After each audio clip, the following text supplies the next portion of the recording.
Bien, si recordamos la última vez que estuve exponiendo la palabra, comencé el miércoles anterior a este que pasó, no recuerdo qué fecha fue, no la anoté, pero bueno, el miércoles anterior a este miércoles empezamos con 1 Corintios 15, que habla, es el capítulo del Nuevo Testamento que nos habla de la resurrección de Cristo y nuestra resurrección. Nuestra esperanza gloriosa fue el título aquella vez, y hoy continúa con el mismo título, parte 2. En aquella oportunidad habíamos visto 4 puntos: el verdadero evangelio de Pablo, la certeza acerca de la resurrección de Cristo, las consecuencias de negar esta resurrección y la garantía de nuestra resurrección. Amados, la resurrección de Cristo y la nuestra, por ende, es un punto principal en lo que podemos llamar nuestra doctrina, nuestra religión, dicen algunos, nuestras creencias, que la separa absolutamente de todas y cada una de las religiones que existen en el mundo. La resurrección de Cristo es la que marca un hito que la separa totalmente de todas las religiones, del budismo, del hinduismo y de todas las demás religiones y falsas religiones, sectas, etcétera. Es algo maravilloso, es algo que a nosotros nos da la esperanza máxima a la cual podemos aspirar como personas que están viviendo en este mundo y que un día sabemos que estamos predestinados a morir. Pero nuestra muerte no es el fin, sino el principio, hermanos. Es el principio de una maravillosa vida eterna que tendremos con nuestro Señor Jesucristo en cielos nuevos y tierra nueva. Y eso es lo que debemos alimentar en nuestros corazones cuando somos afligidos, cuando somos vituperados, cuando somos maltratados por este mundo impío, este mundo que no conoce ni quiere saber nada con Dios. Pero nosotros sí queremos saber con ellos, queremos saber que escuchen la preciosa noticia del Evangelio. Eso es lo que debemos hacer para que puedan, según la voluntad de Dios, ser llamados a salvación.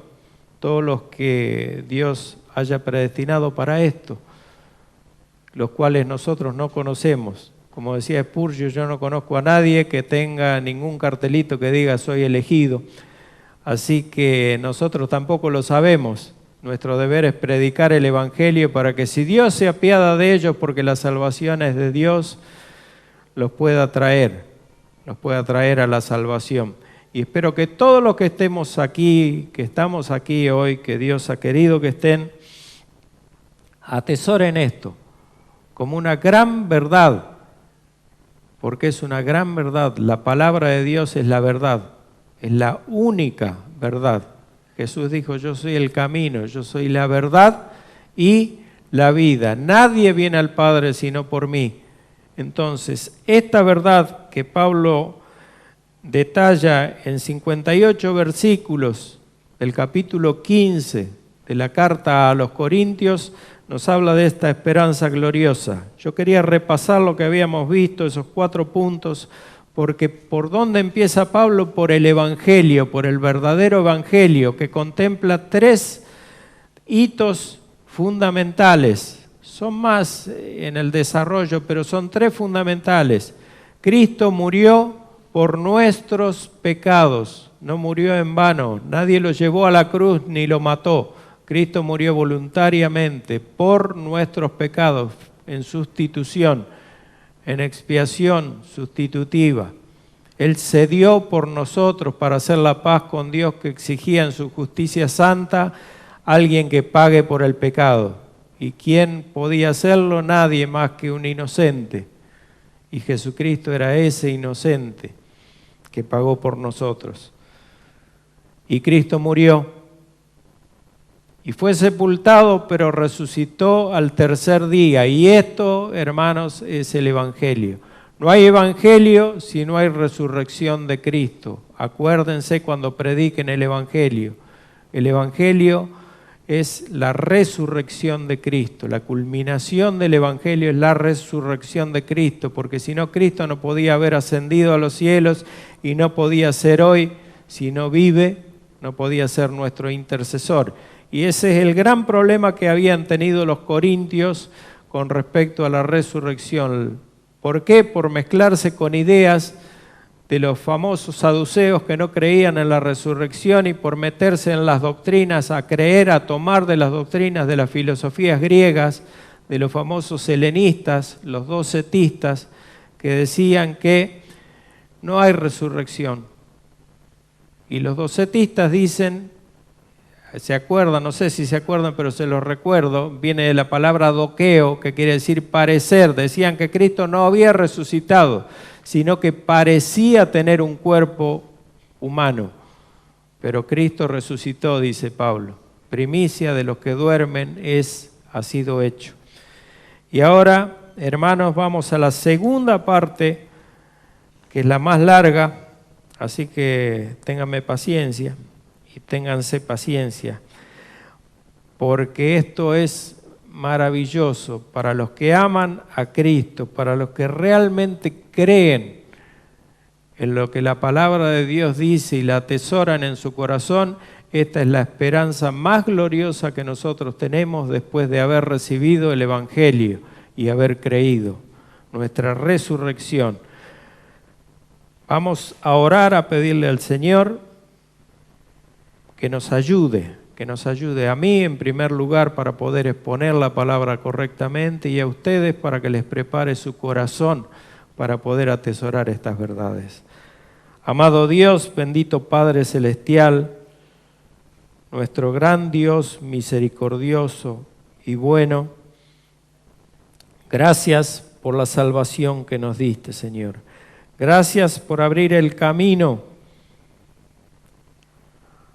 a ese altar que está en el cielo, Señor, a tu trono, para hallar gracia para nuestro oportuno socorro, el cual necesitamos a cada momento, Señor, porque no somos nada separados de ti.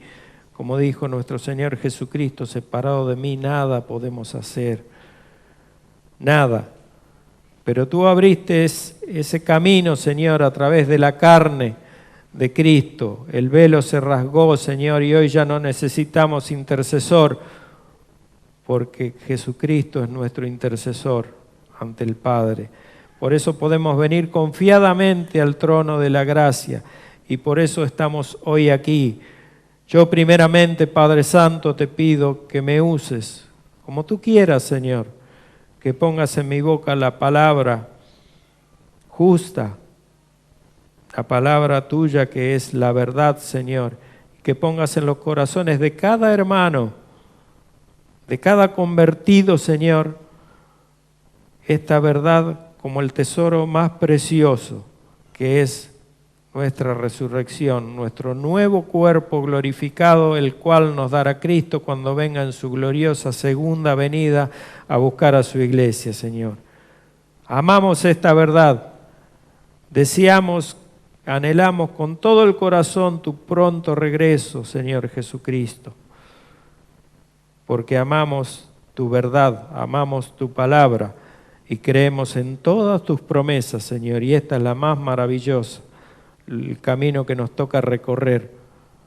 Pronto para algunos, más tarde para otros, cuando tú quieras, Señor, llévanos a tu presencia, con un nuevo cuerpo glorificado para que podamos vivir una eternidad viendo cara a cara a nuestro Señor, cosa que hoy no podemos hacer y cosa que nos mantiene inquietos, Señor, a los que lo amamos, porque queremos verle, queremos estar con Él. Háblanos, Señor, a nuestro corazón y ayúdanos a poner por obra todos tus consejos, Padre, para que podamos gozarnos en ti, por el resto que nos quede en este mundo y por la eternidad.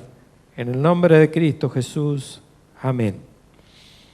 Bien, la resurrección de Jesús lleva a la resolución de todas las cosas. Eso es lo que nos dice Pablo en los versículos 24 al 28 de 1 Corintios 15. Dice Pablo: luego el fin, cuando entregue el reino al Dios y Padre, cuando haya suprimido todo dominio, toda autoridad y potencia, porque preciso es que Él reine hasta que haya puesto a todos sus enemigos debajo de sus pies, y el postrer enemigo que será destruido es la muerte.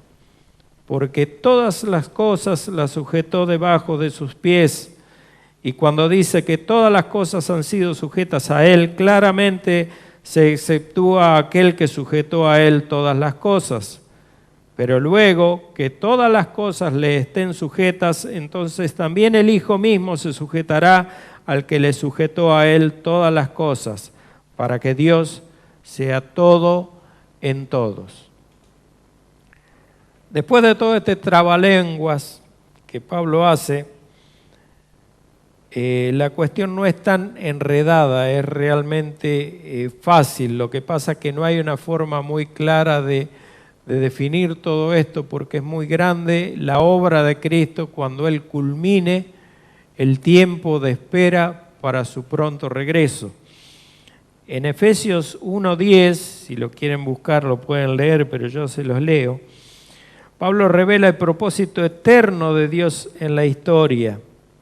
Dice: de reunir todas las cosas en Cristo, en la dispensación del cumplimiento de los tiempos, así las que están en los cielos como las que están en la tierra, todo en Cristo. Cristo es la unificación de todo lo que hay hoy en el cielo y lo que hay en la tierra, todo lo que somos hoy nosotros y lo que seremos luego en el siglo venidero. Recuerden que hay dos estadios de tiempo, según nuestra doctrina reformada, que son el siglo presente y el siglo venidero, y eso es todo el tiempo que existe, no hay más. Por eso que no hay más milenio, como algunos premilenaristas lo creen, porque si hay un milenio de 1000 años, ¿cuándo es? ¿En este siglo o en el venidero? Y ahí se genera toda una discusión en la cual no hay respuesta, porque el milenio es hoy. El milenio se inauguró con la llegada de Cristo, no con la llegada, sino cuando comenzó su ministerio el Señor Jesucristo, y va a terminar cuando Él regrese. Ese es el milenio y nosotros lo estamos viviendo. Aquí Él espera el tiempo cuando todas las cosas sean resueltas en Jesucristo y Él presente todo a Dios el Padre. Todo su trabajo, toda su obra completa se la va a presentar a Dios el Padre, dando gloria a Él, que fue quien planificó todo esto, quien planificó todo el plan de salvación hasta la culminación, que es precisamente la resurrección. Cuando haya suprimido todo dominio, dice Pablo, toda autoridad y potencia, por ahora Dios ha permitido en cierta medida a los hombres, a los gobiernos, cierta autoridad. Inclusive a Satanás, aunque está atado, ahora está atado, Satanás está sujeto a la voluntad de Dios para que no engañe más a las naciones. Eso lo pueden leer en Apocalipsis 20, del 3 en adelante. Actualmente Satanás tiene poder todavía sobre nosotros y también la muerte. Todavía morimos, todavía las personas mueren. Pero todo esto es temporal, hermanos. Jesús tomará su lugar legítimo como el único y bendito soberano, Rey de reyes y Señor de señores, como dice 1 Timoteo 6:15, la cual a su tiempo, dice Pablo, mostrará el bienaventurado y solo soberano Rey de reyes y Señor de señores. A su tiempo Cristo se mostrará como tal. Este es un reino que está iniciado, pero es un reino que no está aún consumado. Se consumará con la segunda venida de Cristo. Y Y sigue Pablo, el que reine hasta que haya puesto a todos sus enemigos debajo de sus pies. ¿Quiénes son estos enemigos? Todos nosotros, antes de responder al llamado del Evangelio, ¿qué éramos para Dios? Enemigos de Dios. Efesios 2:3 dice, entre los cuales también todos nosotros vivimos en otro tiempo los deseos de nuestra carne, haciendo la voluntad de la carne y de los pensamientos, y éramos por naturaleza hijos de ira, lo mismo que los demás. También en Romanos 5:10 Pablo desarrolla este pensamiento, porque si siendo enemigos fuimos reconciliados con Dios por la muerte de su Hijo, mucho más, estando reconciliados, seremos salvos para ira. Y finalmente en Colosenses 1:21 hay más versículos, pero los que más directamente hablan de esto, dice Pablo, y a vosotros también, que erais en otro tiempo extraños y enemigos en vuestra mente, haciendo malas obras, ahora os ha reconciliado.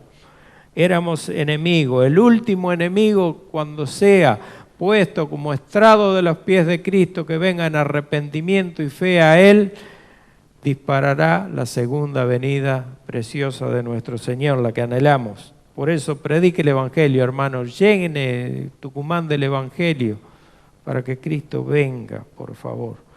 Y el postrer enemigo, dice Pablo, que será destruido es la muerte.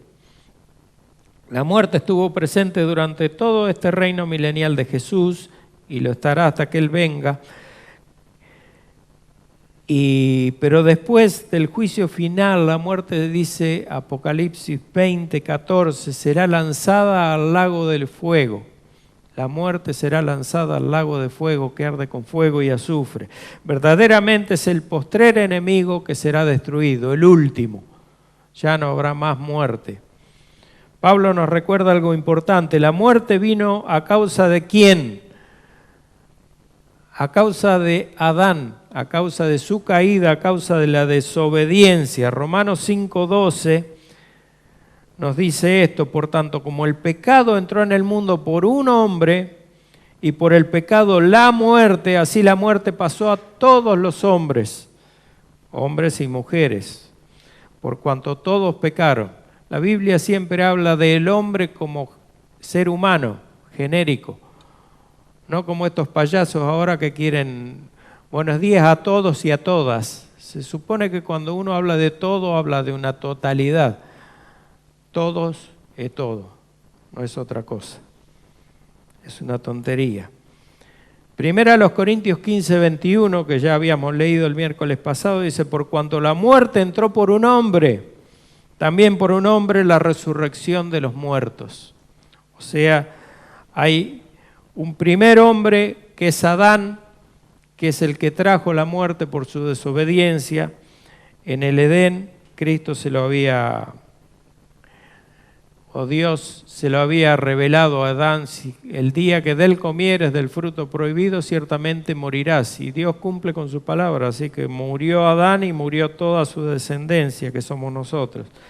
La victoria sobre la muerte fue mostrada en la resurrección de Jesús. Si ustedes van a Mateo 27, 52 al 53, ahí habla de que se abrieron los sepulcros y muchos cuerpos de santos que habían dormido se levantaron y salieron de los sepulcros después de la resurrección de Él y vinieron a la santa ciudad y aparecieron a muchos. Un detalle importante que alguien se puede preguntar, yo me lo he cuestionado también, si la muerte fue destruida, ¿por qué los cristianos mueren, siguen muriendo? Desde que Jesús murió, la muerte no es una imposición, menos una imposición penal para los hijos de Dios. Como tal, Él la abolió y no puede ser aplicada nuevamente. Si está abolida no se puede volver a aplicar. Entonces, ¿por qué mueren los santos?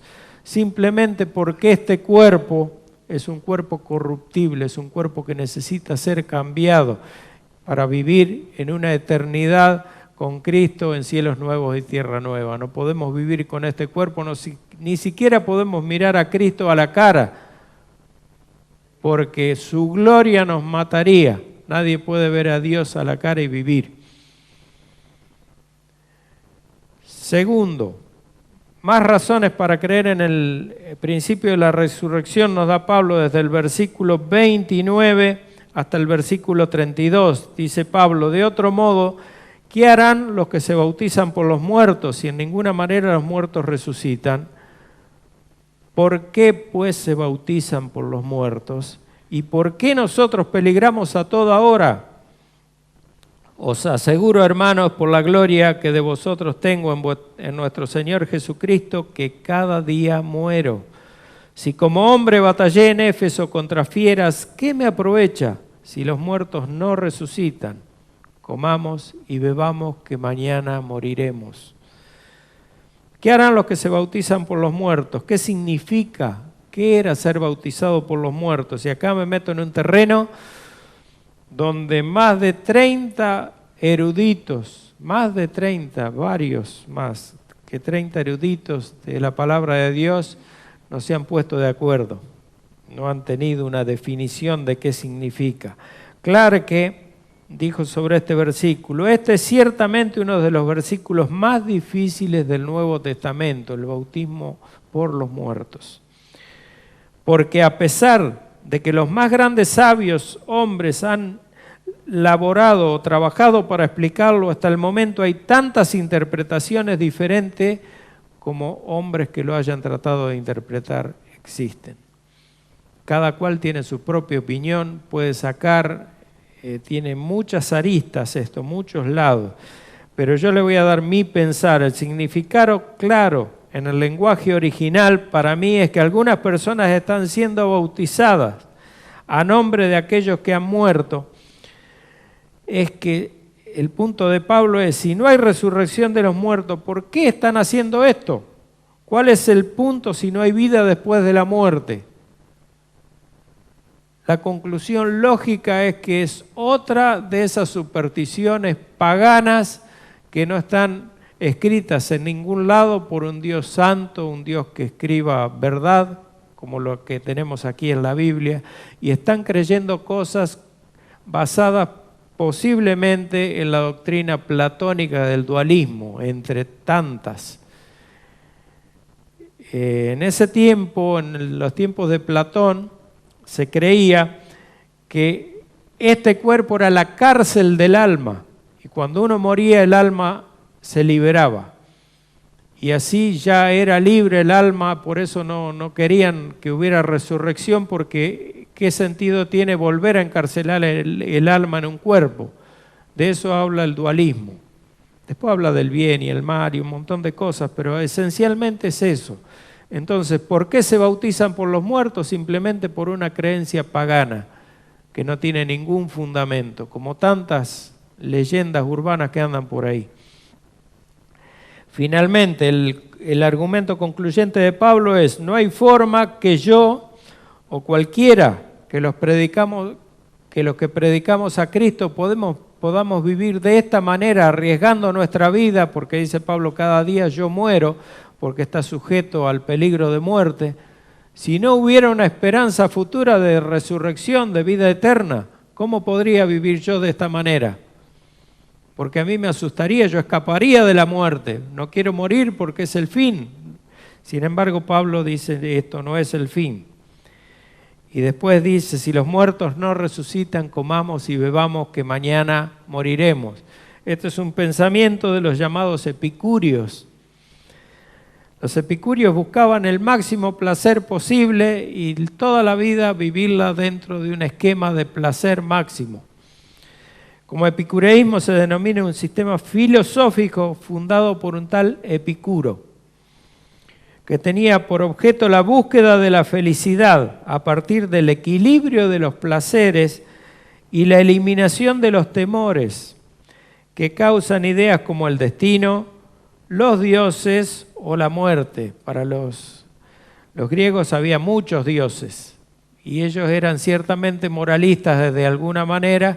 Entonces el temor a esos dioses o a contradecirlos hacía que se midieran en ciertos aspectos, pero eran liberados por la búsqueda del placer máximo.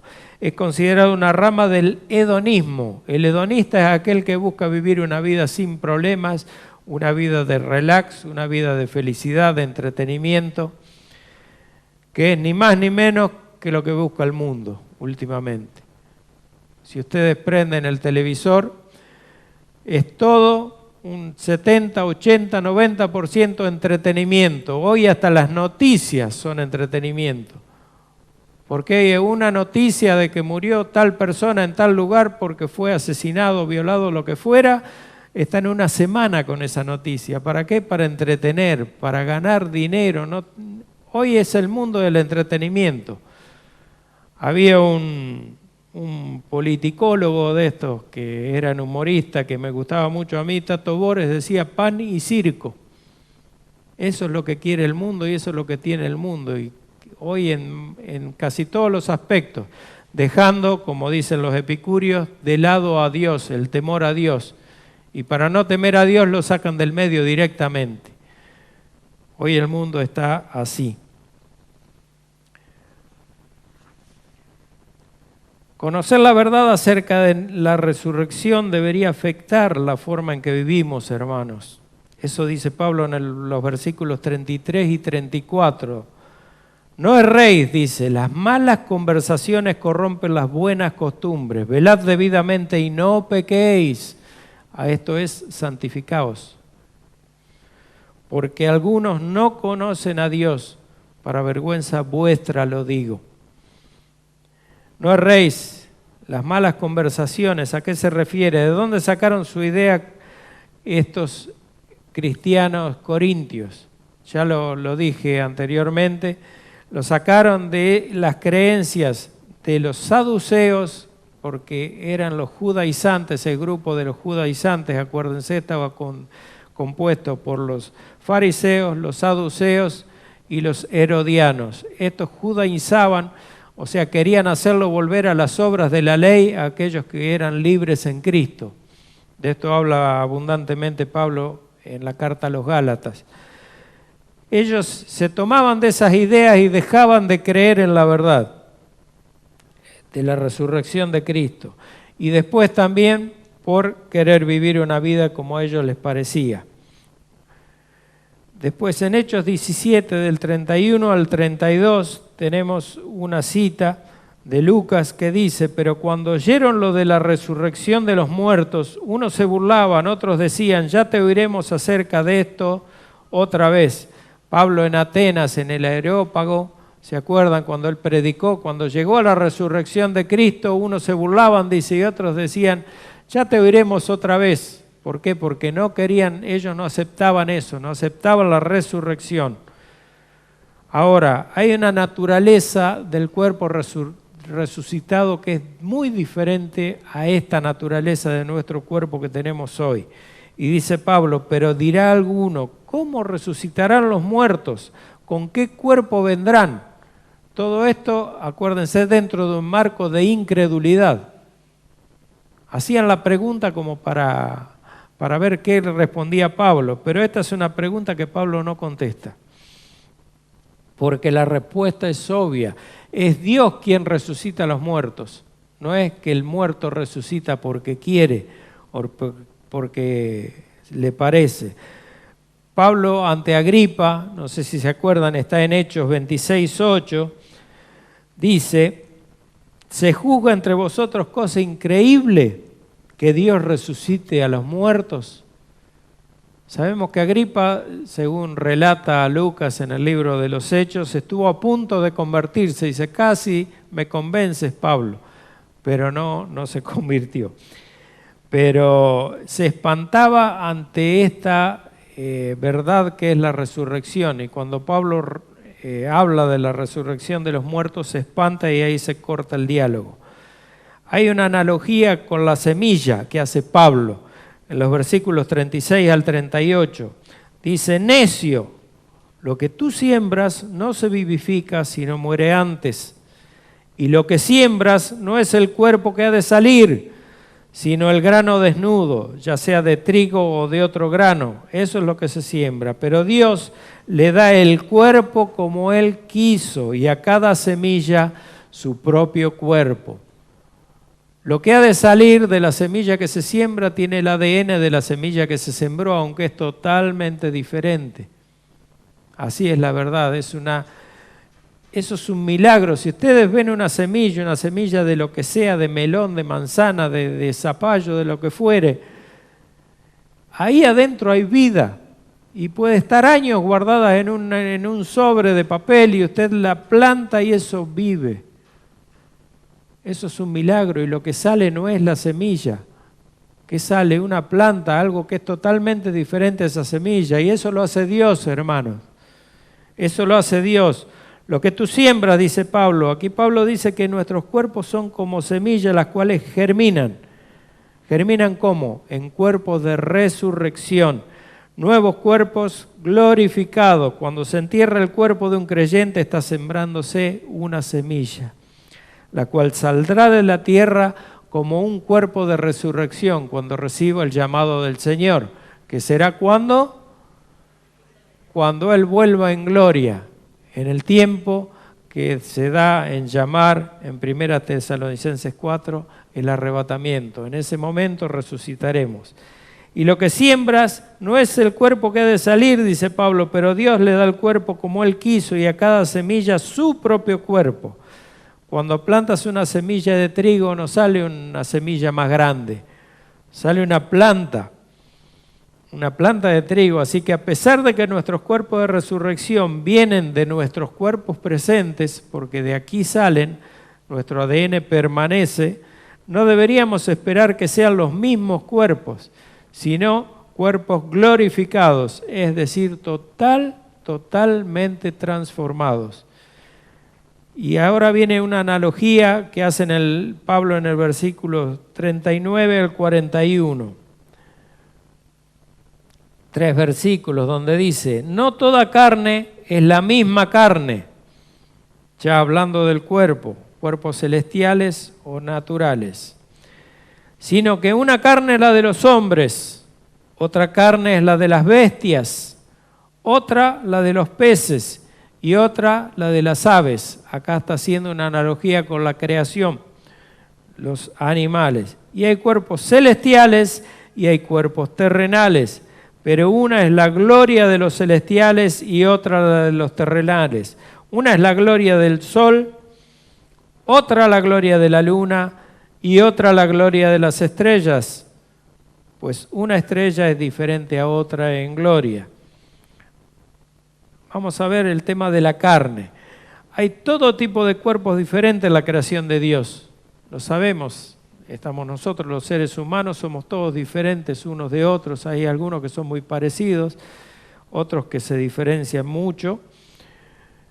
Y nos diferenciamos de los animales también, de todo tipo de animales.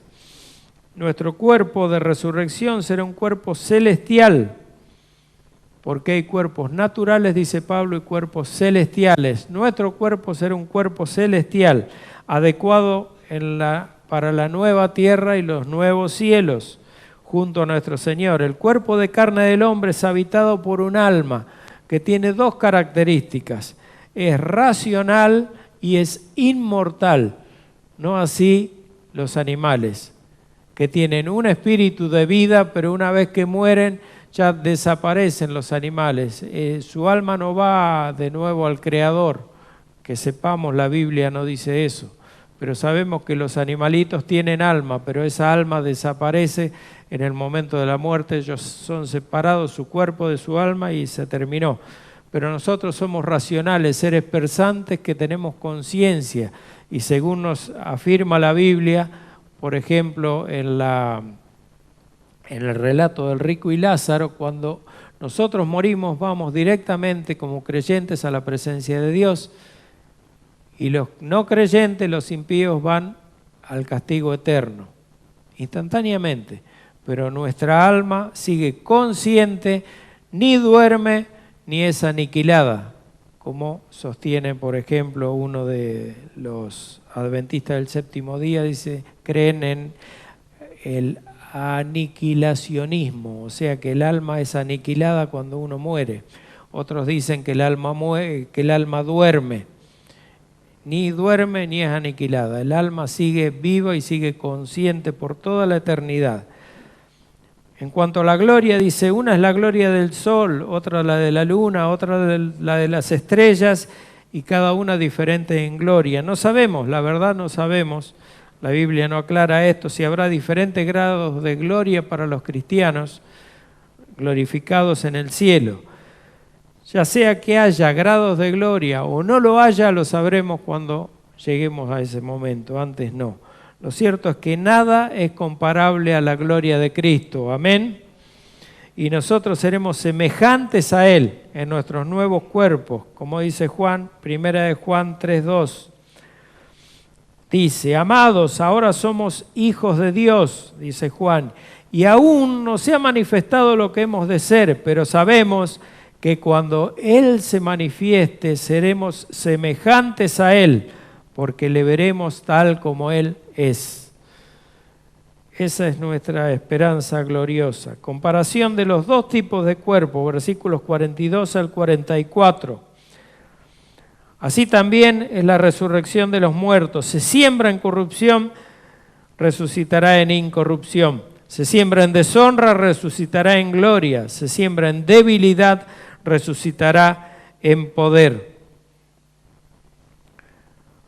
Se siembra cuerpo animal, resucitará cuerpo espiritual. Hay cuerpo animal y cuerpo espiritual. Y acá debemos hacer una aclaración debido a la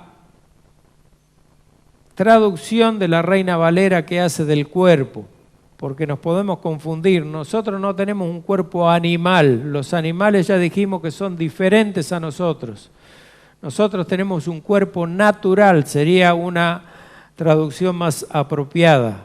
Cuerpo natural, adaptado para vivir en esta tierra. Hay cuerpo natural y hay cuerpo espiritual. Entonces hace Pablo 4 contrastes entre nuestro cuerpo presente y nuestro futuro cuerpo de resurrección, y es la siguiente.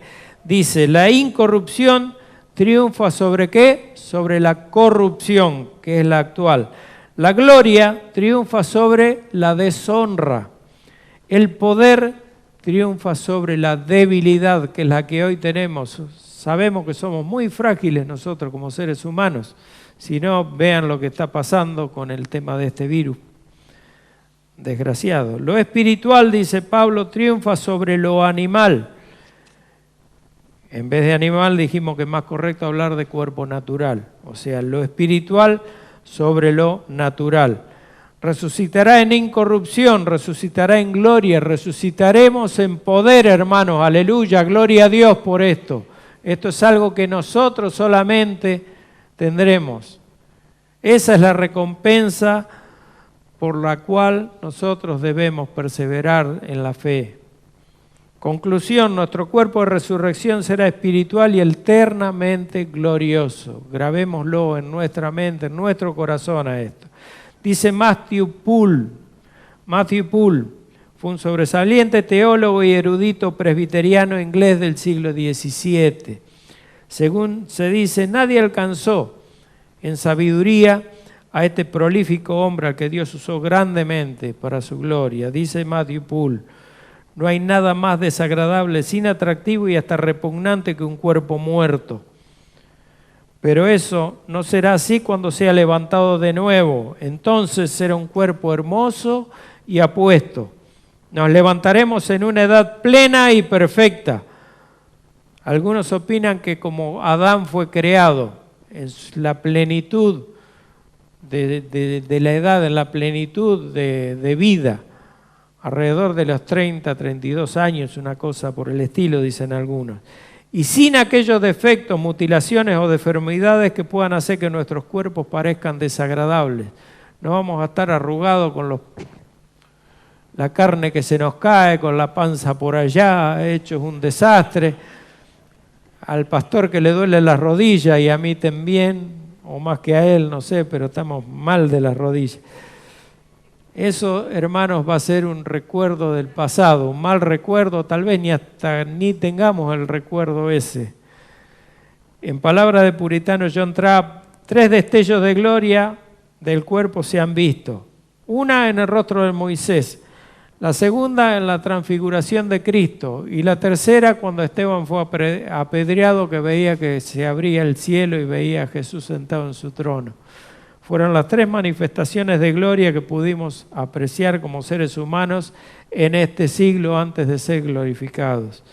Al respecto, Spurgeon dijo: los justos son puestos en sus tumbas, todos cansados y desgastados, pero no resucitarán así. Ellos van más allá con el ceño fruncido, las mejillas ahuecadas, la piel arrugada, mas despertarán en belleza y en gloria.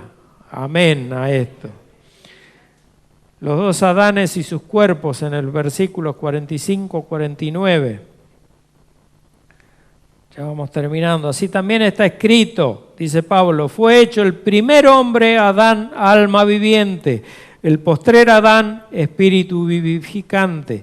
Mas lo espiritual no es primero, sino lo animal, lo natural. Luego lo espiritual.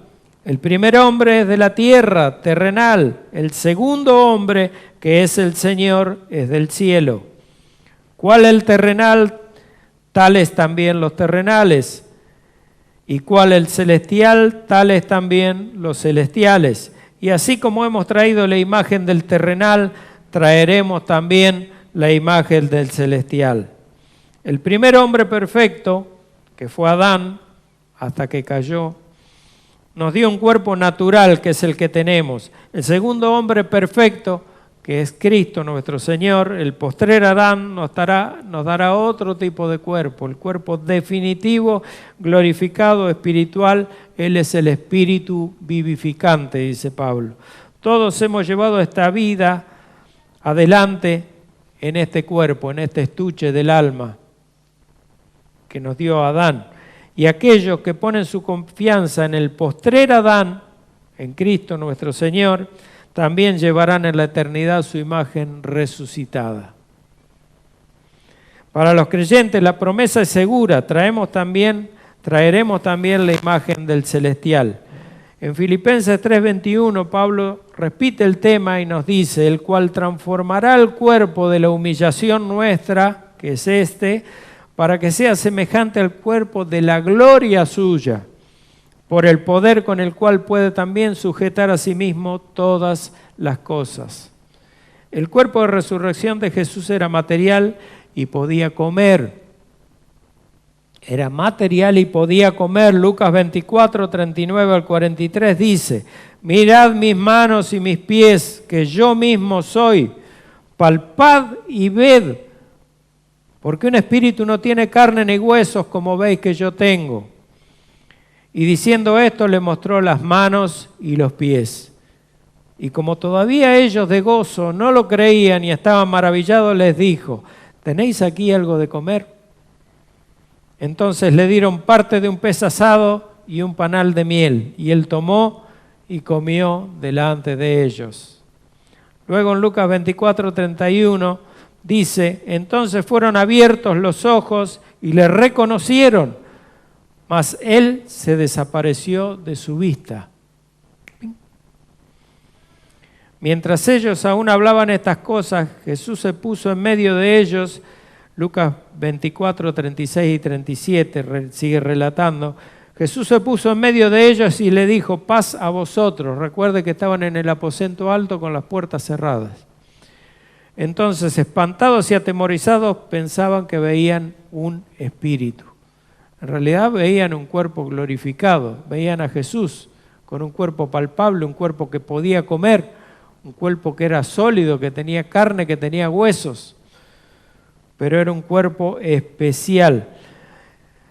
Él podía incluso aparecer y desaparecer en un instante, como le pasó a Felipe, que fue traspuesto cuando fue a ver al eunuco, fue enviado por el Espíritu Santo y llevado a ver al eunuco.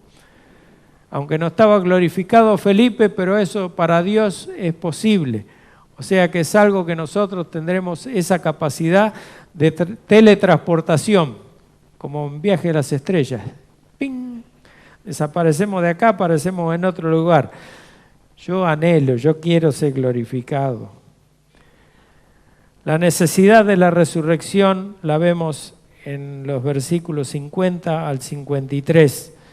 Pero esto digo, hermanos, que la carne y la sangre, o sea, esto, no pueden heredar el reino de Dios, ni la corrupción hereda la incorrupción. He aquí os digo un misterio. No todos dormiremos, pero todos seremos transformados. En un momento, en un abrir y cerrar de ojos, a la final trompeta, porque se tocará la trompeta y los muertos serán resucitados incorruptibles. Y nosotros seremos transformados, porque es necesario que esto corruptible se vista de incorrupción y esto mortal se vista de inmortalidad. Carne y sangre significan nuestros cuerpos presentes. Prestemos atención a esto. El Señor dijo, un espíritu no tiene carne ni huesos, como veis que yo tengo. Él no habló de sangre, habló de carne y de huesos. Acá hay una distinción. El cuerpo resucitado no era un cuerpo inmaterial, sino un cuerpo material descrito con carne y hueso, en lugar de carne y sangre. Esto parece ser una pequeña distinción para nosotros, pero aparentemente es una distinción importante que hace Dios, sin duda alguna. Ni la corrupción hereda la incorrupción. La palabra corrupción alude tanto a corrupción física, material, de composición, como a la pecaminosidad o el tema espiritual que sufrimos nosotros por nuestra carne. Nuestros actuales cuerpos, que están sujetos a enfermedad, dolencias, heridas y algún día decadencia, además de ser afectados por el pecado, son inadecuados, totalmente inadecuados para el cielo. Ya lo dijimos a eso. Por lo tanto, la corrupción, esta corrupción actual de nuestro cuerpo no puede heredar la incorrupción de un cuerpo glorificado. Por eso lo necesitamos. Os digo un misterio, Pablo. ¿Qué es un misterio? Un misterio en este contexto es una verdad que no puede ser analizada, no puede ser razonada, no puede ser estudiada, no puede ser investigada y no puede ser revelada sino de parte de Dios. Eso es un misterio, cuando habla Pablo de misterio. No todos dormiremos, dice, pero todos los creyentes seremos transformados, puesto que el dormir es la forma en que la Biblia se refiere cuando un cristiano muere. Pablo está diciendo que no todos los cristianos morirán cuando venga el Señor, sino que habrá una generación final que serán los que reciban a Cristo y ahí a ellos se les producirá un efecto de transformación que no pasarán ellos a través de la muerte. Cristo no los va a matar y los va a resucitar. Ellos serán transformados en un abrir y cerrar de ojos, dice Pablo. Y este abrir y cerrar de ojos, la palabra que se usa aquí es la palabra átomo. Una palabra griega átomo que significa la menor unidad de tiempo que uno puede imaginar. La mínima unidad de tiempo posible que alguien pudiera imaginar. Aún un pestaneo es mayor que un átomo. Así que ese instante al que se refiere Pablo, ese efecto instantáneo de transformación es el que se producirán los creyentes que estén vivos al regreso de nuestro Señor. Los muertos en Cristo van a resucitar antes que esto. No precederemos a los que durmieron, dice Pablo, ellos van a resucitar antes. Ya lo vamos a ver a esto. No todos dormiremos, pero todos seremos transformados. Todos seremos transformados. No quedará nadie sin ser transformado. Al escribir las Escrituras, Pablo fue infalible, pero no fue omnisciente. ¿Por qué lo digo? Porque él dijo, no todos dormiremos. Él se incluía entre los que iban a estar vivos cuando Cristo regresara. Esto no quiere decir que Pablo erró, sino simplemente que no fue la intención de Pablo ser omnisciente y decir, yo sé cuándo Cristo va a venir, todavía yo voy a estar vivo. No quiere decir eso, sino que cuando Cristo regrese y esté esa generación final de cristianos convertidos vivos, ellos van a ser transformados para no ver muerte, no van a pasar por la muerte, van a ser como Enós, van a ser como Elías, van a ser traspuestos sin ver muerte.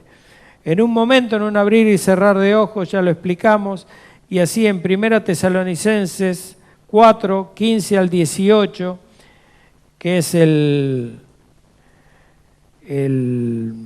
la parte de la Escritura donde habla del arrebatamiento, Pablo dice, por lo cual, versículo 13, por lo cual os decimos esto en palabras del Señor, que nosotros que vivimos, que habremos quedado hasta la venida del Señor, no precederemos a los que durmieron.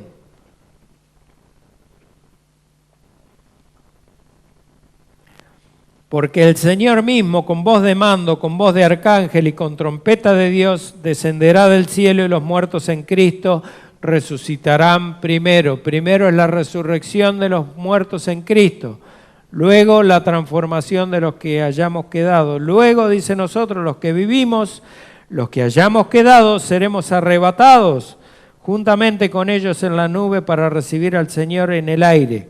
Y así estaremos siempre con el Señor. Lo que nos deja dudas al respecto es que la venida del Señor será un evento mundial muy ruidoso y visible.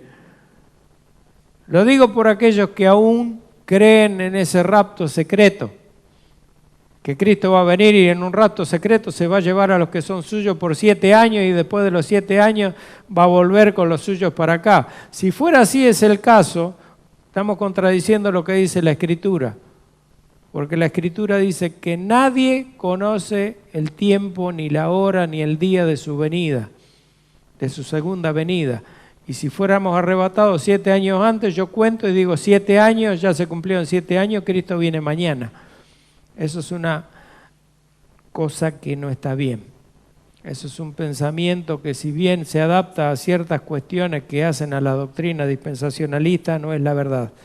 No es la verdad bíblica, no hay un rapto secreto. Y Pablo dice, así estaremos siempre con el Señor, no 7 años, siempre, siempre con el Señor, ya no dejaremos más al Señor. Además, nosotros vamos a recibir al Señor en el aire, ¿por qué? Cuando uno recibe a alguien es porque ese alguien está viniendo, entonces sale a recibirlo. Y venimos con el Señor a reinar con Cristo en cielos nuevos y tierra nueva después del juicio final. Pero esto es un tema escatológico, a la que lo vamos a dejar ahí. Porque es necesario, dice Pablo, que esto corruptible se vista de incorrupción. La resurrección es una necesidad para el destino final del cristiano. A la luz de todo esto, ¿cómo podrían los cristianos corintios apartarse de tan importante verdad? Miren a lo que lleva la creencia del paganismo. Creer en algo que no está sustentado por la palabra de Dios. Todo lo que dice la palabra de Dios es la verdad, pero lo que está fuera de la palabra de Dios hay que tomarlo con pinzas, hermanos. Hay muchos dichos de la gente del mundo que son dichos sabios, proverbios y refranes y demás que tienen grandes verdades, pero no es la verdad de Dios. No se aplica para todos los casos. Y el tema de las supersticiones, hermanitos queridos, tengan mucho cuidado con las supersticiones. Porque las supersticiones no se saben de dónde vienen, pero están entre muchos de nosotros. Entre muchos de nosotros están, basta que se rompa un espejo para que ya nos alteremos. Y sí, aunque sepamos que no es nada, pero hasta hacemos lo que dicen que hay que hacer, que yo no sé qué hay que hacer cuando se rompe un espejo, pero... Y así muchas cosas, eso de ponerse la ropa al revés y qué sé yo, miles. Yo viví con una tía que era súper supersticiosa, tenía todas las supersticiones anotadas por ahí. Cuando había tormenta agarraba un pañuelo y le ataba los nudos en las puntas. No sé si después iba a la cancha o no, pero hacía eso.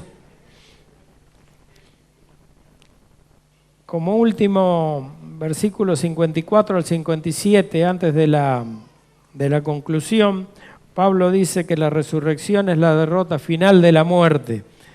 Dice, y cuando esto corruptible se haya vestido de incorrupción y esto mortal se haya vestido de inmortalidad, entonces se cumplirá la palabra que está escrita. Sorbida es la muerte en victoria. ¿Dónde está, oh muerte, tu aguijón? ¿Dónde, oh sepulcro, tu victoria? Ya que el aguijón de la muerte es el pecado, y el poder del pecado la ley. Mas gracias sean dadas a Dios, que nos da la victoria por medio de nuestro Señor Jesucristo. La muerte es sorbida en victoria, dice Pablo. Un cuerpo resucitado es un nuevo orden de vida, un nuevo orden de vida, que nunca morirá de nuevo. Ya la muerte está fuera de plano, no existe más. La muerte es derrotada total y perpetuamente en la resurrección. Freud, el famoso padre del psicoanálisis, estaba muy equivocado cuando dijo Freud, y finalmente ahí está el doloroso enigma de la muerte, para el cual aún no se han encontrado ningún remedio en lo absoluto. Quizás nunca lo haya. Comparemos esto con la declaración triunfal de Pablo: sorbida es la muerte en victoria, y nos damos cuenta dónde está la verdad. ¿Dónde está, oh muerte, tu aguijón? Dice Pablo. ¿Dónde, oh sepulcro, tu victoria? Es como que la está desafiando a la muerte. Pablo, sabiendo que la muerte es un enemigo derrotado por Jesús, puede burlarse de ella. La muerte ya no tiene poder sobre la persona de Cristo y los que están en Cristo. Absolutamente ninguno. Charles Spurgeon dice al respecto: no te temeré, muerte. ¿Por qué debería? Te miras como un dragón, pero tu aguijón se ha ido. Tus dientes están rotos, oh viejo león. ¿Por qué debería temerte? Sé que ya no eres capaz de destruirme, pero antes eres enviada como mensajera para conducirme a la puerta de oro, donde entraré y veré el rostro descubierto de mi Salvador para siempre. Amén. Los santos muriendo han dicho con frecuencia que sus últimas camas han sido las mejores en las que han descansado, porque los lleva a Cristo. Y agrega: para aquellos que no están en Jesucristo, la muerte tiene un terrible y temible aguijón. El aguijón de la muerte radica en que hemos pecado y que fuimos convocados a comparecer ante un Dios al quien hemos ofendido. Este es el aguijón de la muerte para ustedes, los no convertidos. No que esté muriendo, sino que después de la muerte está el juicio y que debe comparecer delante del juez de los vivos y los muertos. ¿Para qué? Para recibir una sentencia por los pecados que han cometido en su cuerpo contra él. No te engañes, pecaste en tu cuerpo pagarás. Deberás yacer en fuego y arder y retorcerte por toda la eternidad en el infierno. Para eso se te da, no creyente, para eso se te da, impío, un cuerpo glorificado, un cuerpo indestructible que perpetuamente vivirá, entre comillas, perpetuamente existirá, diría yo, porque es para destrucción y tormento eterno en el infierno, para pagar por lo que han hecho en esta tierra con Cristo y su obra. Ya que el aguijón de la muerte es el pecado y el poder del pecado la ley, el principio de resurrección también prueba que no estamos ya bajo la ley, nunca más. Ya no estamos sujetos al castigo de la ley, que es la muerte, y somos libres del pecado. Y eso debe ser maravilloso, hermanos, porque ser libres del pecado, ser libres de la tentación, ser libres de todo aquello que nos tira a hacer lo malo y que muchas veces no podemos resistir y vamos pecando conscientemente contra nuestro Señor por hacer los deseos de la carne, que sabemos que está mal, pero hay algo que Pablo lo decía: ¿quién me librará de este cuerpo de muerte? Porque hay una ley en mis miembros que me lleva a hacer lo que no quiero. Y el mal que no quiero, eso hago. Y el bien que quiero, no puedo hacerlo. ¿Por qué? Porque la concupiscencia está en mi carne. Mi carne está presa de concupiscencia que me lleva al pecado, como dice Santiago. Y el pecado, una vez consumado, da lugar ¿qué? La muerte, porque la paga de la muerte, dice Pablo, la paga del pecado es la muerte, mas la dádiva de Dios es vida eterna en Cristo Jesús. Lo dice Romanos 6:23, y en Génesis 2:17, que le nombraba hoy, dice: mas del árbol de la vida, le decía Dios a Adán, del árbol del bien y del mal no comerás, porque el día que de él comieres ciertamente morirás. Y el efecto no puede ser eliminado El efecto de nada puede ser eliminado si la causa primaria no es eliminada primero.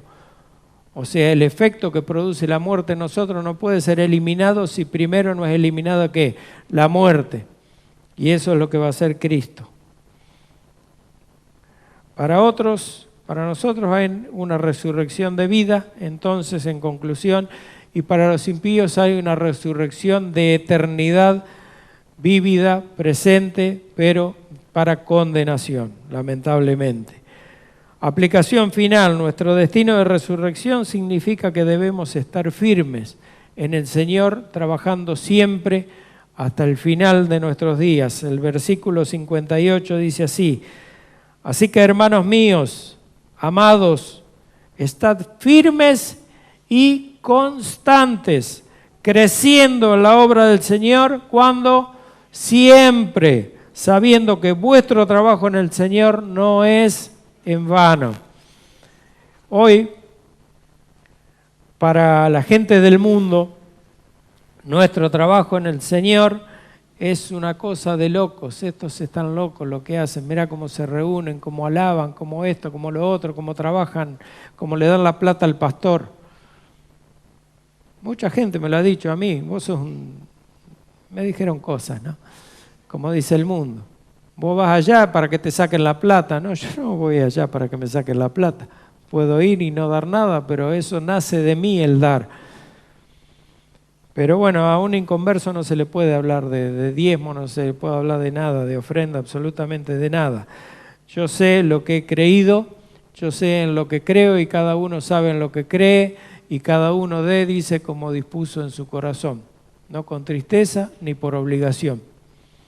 Así que si venimos a la iglesia, venimos a dar más que a recibir. Pero Dios es tan bondadoso que nos da, y nos da todo esto que es el alimento espiritual de su palabra. ¿Para qué? Para que nosotros vayamos creciendo en la obra del Señor siempre, en esperanza, en gozo, porque qué mayor gozo es saber que el día que nosotros muramos, que el día que nosotros nos entierren instantáneamente pasamos, ya vamos a estar en la presencia del Señor con Cristo, esperando la resurrección de nuestros cuerpos, nuestra unión de vuelta con nuestro cuerpo. ¿Qué mayor esperanza que esa? Hebreos 6 habla de crecer en la obra del Señor siempre, porque el ser resucitados o el permanecer todavía trabajando en este mundo, obrando la obra del Señor, no es algo que se pueda dejar de lado, no es algo que... Yo tengo un amigo que me decía, se lo comenté el miércoles pasado, yo ya soy salvo. Así que, bueno, ahora voy a vivir un poquito las cosas que no pude vivir, las cosas que me gustan, entonces basta que no, era un tipo epicúreo, una cosa así, basta que no tenga demasiados excesos, puedo hacer lo que quiera, y eso no es así. Eso no, Pablo dice, abundaremos en el pecado para que la gracia sobreabunde de ninguna manera. La salvación mía lo que me garantiza es tener una vida que a mí me va a dar las energías para hacer la obra del Señor. Y crecer en la obra del Señor siempre, no es llegar. Yo siempre digo, y eso tómenlo, pero piénsenlo bien, no se trata de llegar a una meta, no se trata de alcanzar una meta, se trata de permanecer. El secreto es permanecer.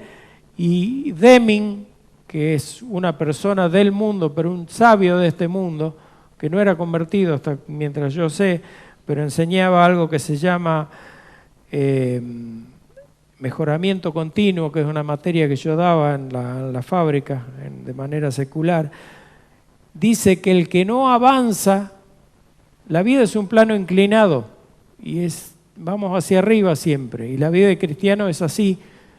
Pero no se trata de llegar a una meta, sino seguir creciendo, seguir en contra de la ley de la gravedad que nos tira para atrás. El que no avanza, retrocede. El que no avanza, retrocede. No nos podemos quedar en lo que somos, tenemos que ir siempre a más.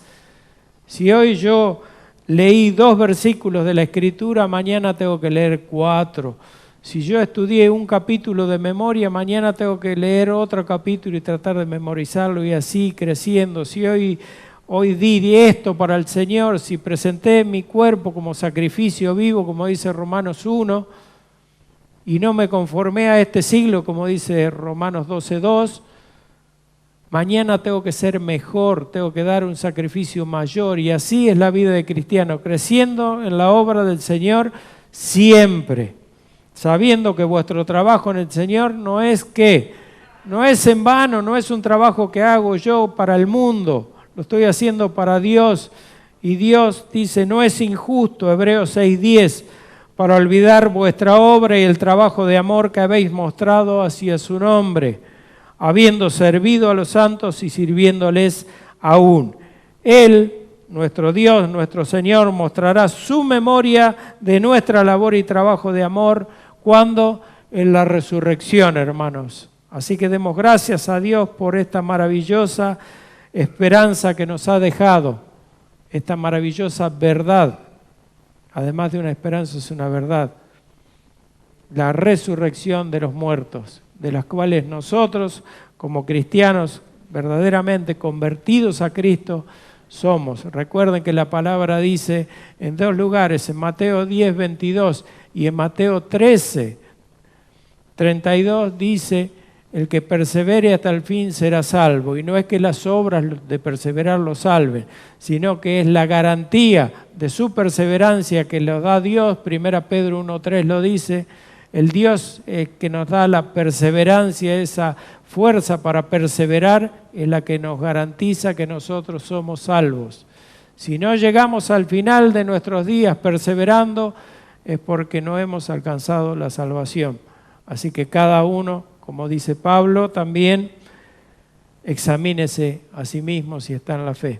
Si no, hemos creído en vano.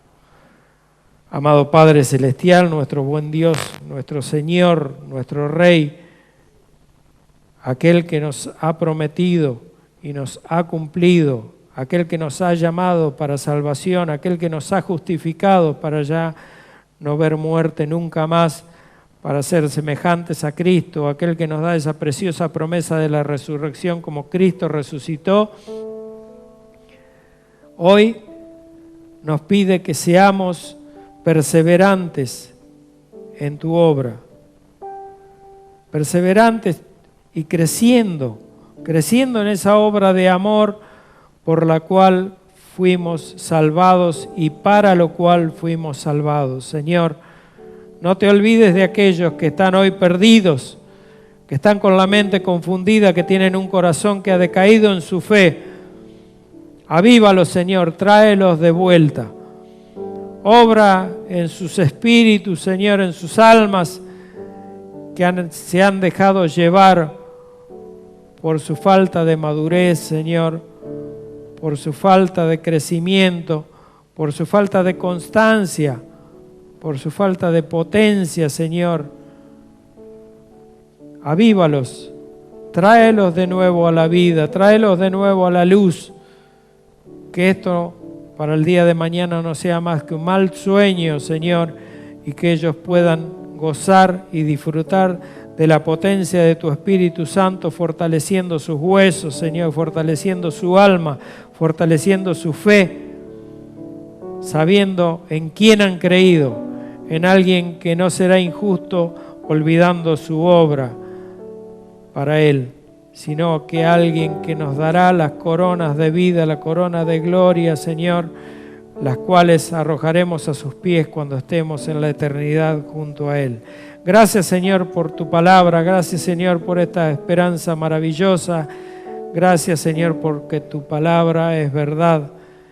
Y gracias, Señor, por tu hermosa iglesia y por todos los hermanos que hoy han escuchado tu palabra, porque sabemos que tu palabra no es enviada en vano, sino que jamás vuelve vacía, sino que cumple con el propósito por el cual fue enviada.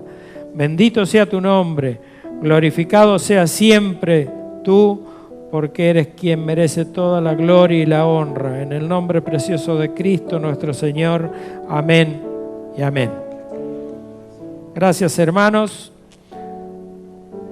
Dios los bendiga y espero que esta esperanza sea en realidad, se haga carne en cada uno de nosotros y que esa carne va a ser glorificada y que la llevemos con nosotros por la eternidad.